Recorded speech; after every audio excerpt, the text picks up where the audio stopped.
आज सरकार क्या कर रही है, इसके बारे में हमें गंभीरता पूर्वक विचार करना पड़ेगा। माननीय मंत्री जी यहां पर बैठे हैं। अभी पिछले कुछ दिनों पहले कहा गया साहब 150 ट्रेनें निजी हाथों में दी जाएंगी, 50 प्लेटफॉर्म निजी हाथों में दिया जाएगा।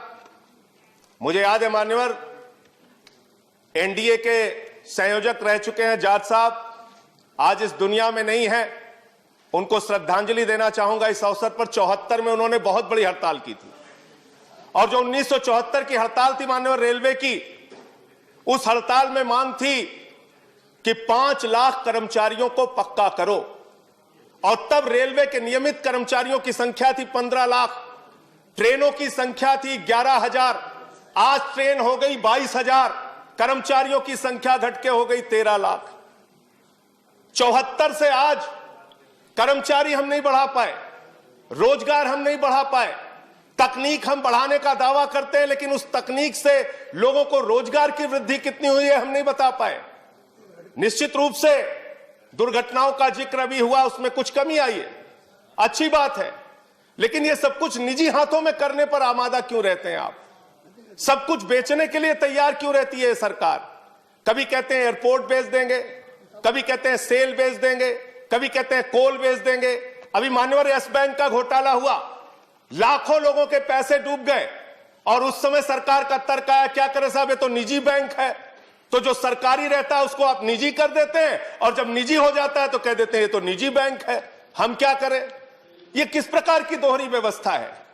ये किस प्रकार से हमारी सरकार की सोच है? सारी कंपनियों को, सारी चीजों को बेचने की जो हमारी परंपरा है उसको उस पे सरकार को रोक लगानी चाहिए। 2-3 पॉइंट मान्यवर और कह के अपनी बात को खत्म करूंगा। आउटसोर्सिंग एक शब्द है, हर चीज को आउटसोर्सिंग करना है। आउटसोर्सिंग कितना बड़ा घोटाला है और कितना बड़ा एक कर्मचारियों के साथ धोखा है, इसके बारे में भी सरकार को विचार करना चाहिए। ठेके पे आप सब कुछ दे देते हैं, सफाई से लेके सब कुछ आप ठेके पे दे देते हैं और जो कर्मचारी काम करते हैं उन कर्मचारियों से ज्यादा तनख्वाह पे दस्तखत करा के कम तनख्वाह दी जाती है। मांग हुई तो आपने बैंक के खाते खुलवा दिए, जो ठेकेदार है उसने एटीएम लोगों के लेके रख लिए, वो पैसा खुद निकाल लेता है तनख्वाह आने के बाद। तो मेरा ये कहना है ये एक आउटसोर्सिंग का जो नाम देके सारी चीजों को आप बाहरी व्यवस्था को निजी हाथों में देने का काम करते हैं, वो कर्मचारियों के साथ, ठेका मजदूरों के साथ एक बहुत बड़ा शोषण है। इसके साथ साथ मान्यवर आप नई ट्रेनें, बस सबको आपने थोड़ा समय दिया, मुझे भी कृपा कीजिए सर। आपने तेजस ट्रेन चलाई, तेजस ट्रेन में और शताब्दी ट्रेन में 5 मिनट का अंतर है और किराए में 1.5 गुना का अंतर है। तो आप करना क्या चाह रहे हैं? जब ट्रेनें आपके पास उपलब्ध हैं, सुपरफास्ट ट्रेन उपलब्ध है आपके पास, ऐसे में नई ट्रेनें, निजी ट्रेनें लाके किराया ज्यादा लेके आप एक नए प्रकार का आप शोषण करते हैं।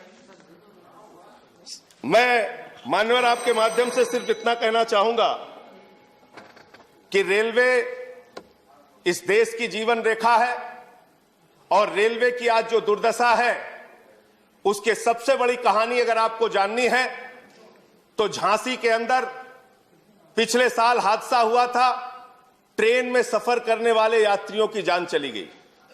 गर्मी के कारण जनरल डिब्बों में लोगों को बैठने की जगह नहीं होती है, पिस के आते हैं वो लोग। मैं आपके माध्यम से सरकार से सिर्फ इतना निवेदन करना चाहता हूं, अपने कमाऊ पूत को बेचने का काम मत कीजिए।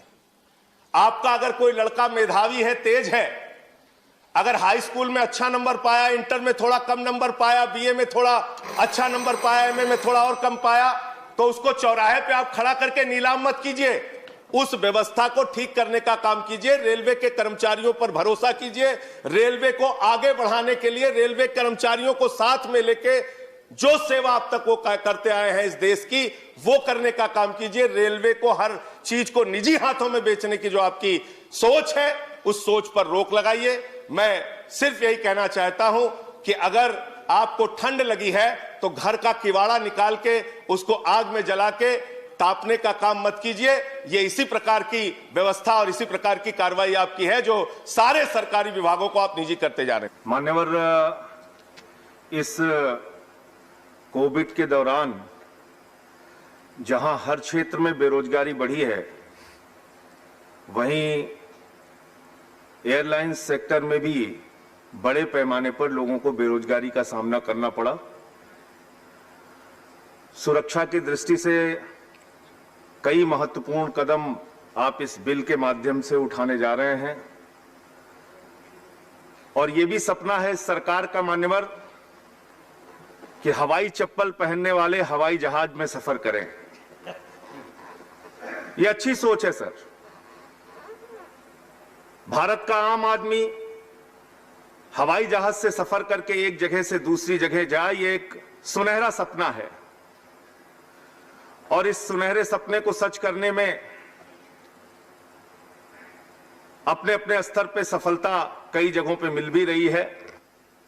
पिछले दिनों जब इसी दिल्ली में बहुत सारे मजदूर अपने घर जाना चाहते थे, हम लोगों ने बस का किराया देखा, हवाई जहाज का किराया देखा, दोनों किरायों में ज्यादा अंतर नहीं था और 180 मजदूरों को 16 लाख रुपए एकत्रित करके उनको अपने साथ लेकर हवाई जहाज से बिहार गया। मान्यवर, अपने जो सांसद कोटे का जो साल भर का 34 टिकट मिलता है, उस कोटे से भी 34 लोगों को मान्यवर बिहार लेकर गया। ये अच्छी बात है, ये बहुत सुखद अनुभव देता है और मैं माननीय मंत्री जी के आज के इस बिल के पेश होने पर एक घटना का भी उल्लेख करूंगा। मान्यवर, एक बीमार व्यक्ति छत्तीसगढ़ में एयर एम्बुलेंस के जरिए गुड़गांव के लिए बुक कराता है। 5,30,000 रुपए उसका जमा करा लिया गया। एयर एम्बुलेंस पहुंची नहीं, बस खत्म कर रहा हूं सर। एयर एम्बुलेंस पहुंची नहीं और पैसा कंपनी ने कहा कि हम आपको वापस नहीं करेंगे। मैं इस सदन में मंत्री जी का आभार व्यक्त करना चाहता हूं कि मैंने उनको सूचना दी और दूसरे दिन वो सारा का सारा पैसा उस बीमार मरीज के परिवार को वापस मिल गया। लेकिन ये आपकी संवेदना थी। अगर हर मामले ऐसे आपकी जानकारी में नहीं आएंगे तो शायद मदद नहीं हो पाएगी। बस एक घटना का उल्लेख करके सर, जेवर एयरपोर्ट और अयोध्या में श्री राम एयरपोर्ट का जिक्र अभी आया। ये दोनों एयरपोर्ट में मान्यवर जो जमीनें किसानों की अधिग्रहित की जा रही हैं, उसका मुआवजा उनको नहीं दिया जा रहा है। मैं माननीय मंत्री जी से अनुरोध करूंगा, अयोध्या के बहुत सारे किसान मिलने आए थे, उनके मुआवजे की उचित व्यवस्था कराइए। मैं आपसे अनुरोध करूंगा, कई बार आपसे विनम्रता पूर्वक अनुरोध कर चुका हूं मंत्री जी, जेट एयरवेज के जो एम्प्लॉइज आज रिक्शा चलाने से लेके ऑटो चलाने से लेके सब्जी की दुकान लगाने तक पे मजबूर हैं, उनकी भी पीड़ा, उनके भी कष्ट को ध्यान दीजिए। उसमें से कई कर्मचारी आत्महत्या कर चुके हैं। मैं आपसे निवेदन करूंगा कि जेट एयरवेज के एम्प्लॉइज के ऊपर जो एक अपार इस समय मुसीबत आ पड़ी है, उनके ऊपर भी धन्यवाद ध्यान जाए। बहुत बहुत धन्यवाद। महंगाई की कोई बात नहीं है क्योंकि इनको उसकी चिंता ही नहीं है। ये नौजवानों के लिए कुछ करना ही नहीं चाहते। आज विद्यार्थी जो पूरे देश में झंडा लेके खड़े हैं, उनको अपने भविष्य का फिक्र है कि हम डिग्री तो ले लेंगे पर नौकरियां कहां से लाएंगे, क्योंकि इस अभिभाषण में उसका कोई जिक्र ही नहीं है। ये अभिभाषण ऐसे लगता है जैसे मुंगरी लाल के सपने दिखाए जा रहे हैं। मुंगरी लाल के 2014 में भी दिखाए थे, अभी भी दिखाए रहे हैं। अभी राणा जी बोल के गए, राणे कि जी कांग्रेस भी मैनिफेस्टो देती थी, हमने करके दिखाया है। आज अगर आप गरीबी की रेखा से नीचे देखें तो लोगों का हुआ है।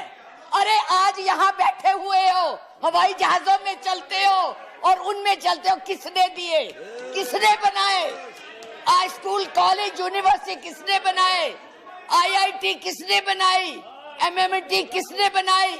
जिसमें आज आप दिखाई दे रहे हो। क्या किया है 6 साल में? केवल भारत को तोड़ने की कोशिश की है, भारत को बांटने की कोशिश की है और कुछ नहीं किया है। बस वही करो। आज आप लोग आज आप लोग इस देश को इस तरह से बांटना चाहते हैं। कुछ नहीं है, ना महिलाओं के लिए है।